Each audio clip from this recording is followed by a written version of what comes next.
Well, today our stop along Route 66, the books of the Bible, is the book of Hosea. You may not be too familiar with Hosea. He's the first of what we call the minor prophets, the way they're lined up in our English versions of the Bible. The five major prophets are not more important because of the message they bring, or these minor prophets less important. These longer prophets are the five major ones: Isaiah, Jeremiah, Daniel, Ezekiel. These are the prophets that are kind of heavyweights theologically. But Hosea is the first of what we get tagged as the minor prophets. He's an interesting person in terms of the struggle of his life, as he not only experiences things that are tough, but in his recognition of what God is doing in his life and in the revelation of that message as it applies to the human condition and God's love for mankind, you get this story of God's love and how it applies to the relationship between husbands and wives and faithfulness in the marriage relationship. Chuck Swindoll, in his NIV notes of the Bible that he uses as a study Bible, calls Hosea the scandal in the parsonage. And you say, well, that's kind of a strange title, isn't it? It is. But the language is very straightforward and describes something God asked Hosea to do that would be very difficult for any of us to do. He told Hosea to go out and marry a prostitute. Her name was Gomer. Can you imagine how difficult it would be as a husband for you to have to go out night after night and find your wife in the bed of another man, or staggering home from an episode in her life as a prostitute? It would break your heart. And the message that comes through in Hosea is God saying to us, as he says to the nation of Israel, you're breaking my heart. And particularly in Israel, where he says, if you love me, keep my commandments. And Israel didn't keep the commandments. And God's heart is broken over and over again. And it's revealed in the book of Hosea. Chapter 1 introduces us to Gomer, the unfaithful wife. And then chapter 4 to 8 introduces us to Israel's unfaithfulness and God's judgment about that. If you remember, when you get to the 11th chapter of Hosea, you will find a passage that is very similar to 1 Corinthians 13 in the New Testament, where you have a description of divine love. God is saying to those Israelites who've been unfaithful to their relationship with him, I love you, and my love is surpassing any other love that you could ever experience. But Israel rejected God's love, and over again, Hosea had to experience something that reflected that rejection. It happened in many different ways. It happened at least in the ways that Hosea and Gomer had children. The first child that Gomer bore to Hosea was called Jezreel, Jezreel, and it means the Son of God scatters. God is saying through this birth you're going to be scattered because you've been unfaithful to me. And like a child that doesn't really reflect the love of your parents, you're going to be scattered as a nation. And then the next child is born is named Lo Ruhamah. She is a daughter, and that name means no mercy.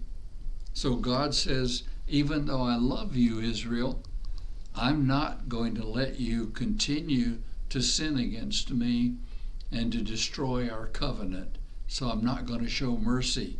You're going to face the judgment. And finally, the third child is born to Hosea and to Gomer is called Lo-Ami, and this son has a name that means not my people. Can you imagine as a father or mother having a child that every time he says his name confesses he doesn't belong to you? He doesn't reflect your family values. And some of us have seen folks who struggle with those who turn aside from the way their parents have taught them, the way they understood God's love. But they turn against God, against family values, and they need to be brought home. One of the beautiful stories of that is what Jesus told in the 15th chapter of the Gospel of Luke, where he talked about a lost coin, a lost sheep, and finally a lost son. And like Lo-Ami, who is not one of my people, this prodigal son, as we often refer to him, said, give me what's coming to me, which basically was a message that said, old man, die off and let me have your inheritance. Well, the father was wise enough to give it to him, and he went away to a far country and wasted all the things that he should have used to make a wonderful life for himself. But then he turned back and came home. So in those moments, he became finally a son. The father could have said, not my son, not living the way he is. His brothers certainly knew that and wanted to accuse him. But God invites us who are now rejecting him, separated from God, not his people. God invites us to come home and to be reconciled and to be loved by him, as Hosea often invited Gomer to come home. There's a question that underlines this prophet and his message, and that is, what does unfaithfulness really mean? Adultery is the act of sexual relationship between a married person and someone not his spouse. Fornication is an act, a relationship between two people that are unmarried to each other. Lust, according to Jesus, is the imagination of such a relationship. So when we look at this relationship between Hosea and Gomer, we want to say, what a terrible woman she was. Yet in all of our hearts, like the woman who was brought to Jesus and put down in front of him, and the men who were prideful and angry stood ready to stone her, in all of our hearts we have felt the nature of sin. We've experienced the judgment of God, and we stand under conviction. But there's more important in this, there's something more important in this message of unfaithfulness, and that is spiritual adultery. Hosea teaches us that anything that replaces God as the focus of our affection is spiritual adultery. You and I need to hear these words from Jesus. You cannot serve two masters. Either you serve God or you serve some other idol in your life, whatever that idol may be. It's referred to as simply mammon, as the example gives us here. But we commit spiritual adultery, don't we?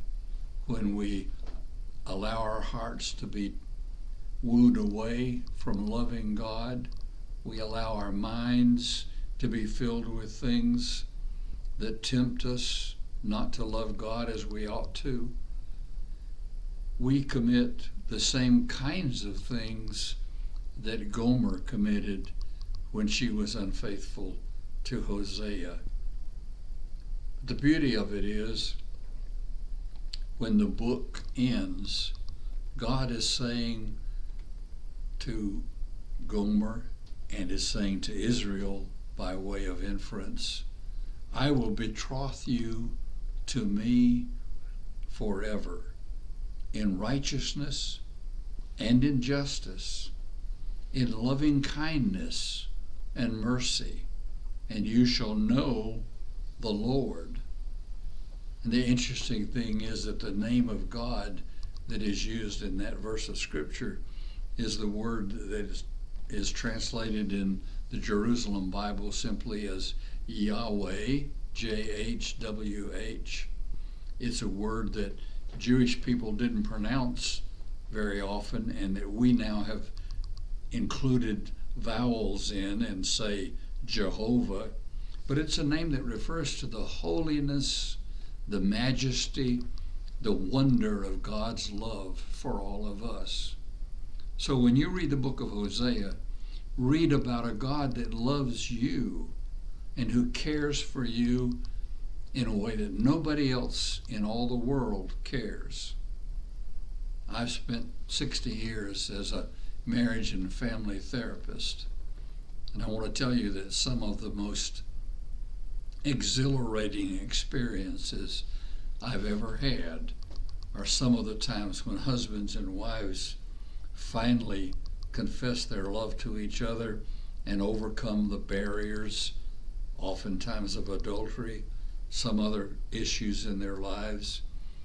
And like Moses, I have felt like I stood on holy ground and watched these two souls united in loving caring for each other. It's a wonderful thing to watch that and share that. And I sort of sat back often in my office and looked at the beauty of that kind of experience. But I'll tell you another thing. I'm looking forward to the beauty of God's reconciling his people to himself and the marriage of the Lamb. I don't understand all that's going to happen in eternity and how it could be described. I just know that Jesus said he was going to build his church, and that church would be his loving bride for all eternity.